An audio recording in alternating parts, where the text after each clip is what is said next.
আসসালামু আলাইকুম ভিউয়ার্স, আজ আমি নিয়ে এসেছি আসন্ন ঈদুল আজহাতে আপনারা কি কি জিনিস হাতের কাছে রাখলে আপনার ঈদটা সুন্দরভাবে পালন হবে এবং কাজ করতেও সহজ হবে।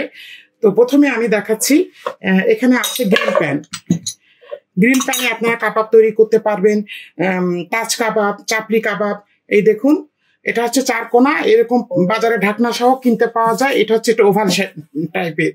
এখানেও আপনারা কাবাব তৈরি করতে পারবেন। এইগুলোতে কাবাব তৈরি করলে খুব সুন্দর একটা ডাইসের যে ছবিটা, যে ছাপটা, সেটা কাবাবের উপর পড়ে এবং দেখতে খুব ভালো লাগে। স্টেক করতে পারেন আপনি, মুঠা কাবাব করতে পারেন।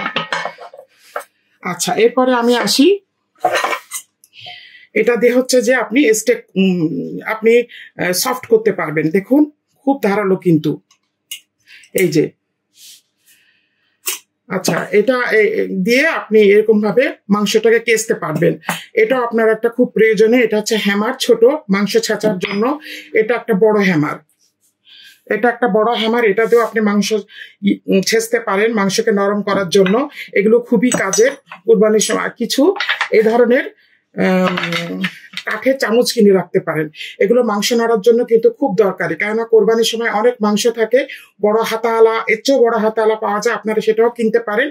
এবং কাঠের চামচ দিয়ে নাড়লে হয় কি সুবিধা হয়। এই ধরনের কাঠের চামচগুলো 2-3টা কিনে রাখতে, এগুলো খুব একটা দাম না। এরপরে আসি আমি হামানদিস্তা।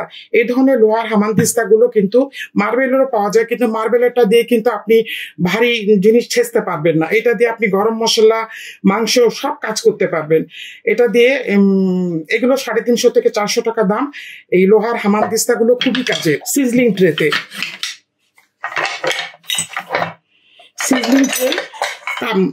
আপনার ঈদের সময় অনেক মাংস থাকে, আমরা নানান ধরনের কাবাব বানিয়ে থাকি, নানান রকমের সিজলিং আইটেম বানিয়ে থাকি। তো সিজলিং ট্রে গুলো দেখুন, এগুলো নিউ মার্কেটে আপনি পেয়ে যাবেন। এটা খুব ভারী, একদম লোহার। আর এগুলো হচ্ছে আপনার নন স্টিকের উপরে, এটাও লোহার, কিন্তু উপরটা আপনার এমন এক ধরনের পদার্থ দিয়ে করা যে এগুলোতে কিন্তু আপনার যে খাবারটা বেশিক্ষণ কিন্তু গরম থাকে না। আর একদম লোহার জিনিসগুলোতে আপনার অনেকক্ষণ গরম থাকে। এটাও একটা গ্রিল সিজলিং। এটাতেও দিলে আপনার দেখতে খুবই ভালো লাগবে। একদম প্রথমে গরম করে নেবেন, একদম গনগন আগুন উঠবে, তখন আপনারা এর উপর একটা ফয়েল পেপার বিছিয়ে নিতে পারেন। ফয়েল পেপার বিছিয়ে তারপরে আপনার মাংসটা দিবেন। দেওয়ার পরে উপর থেকে একটু বাটার দিয়ে দেবেন, বাস, অপূর্ব সুন্দর। ঈদের সময় যদি বা মেহমান আসলে আপনি এরকম একটা ডিশ উপহার দেন, সবাই সারপ্রাইজ।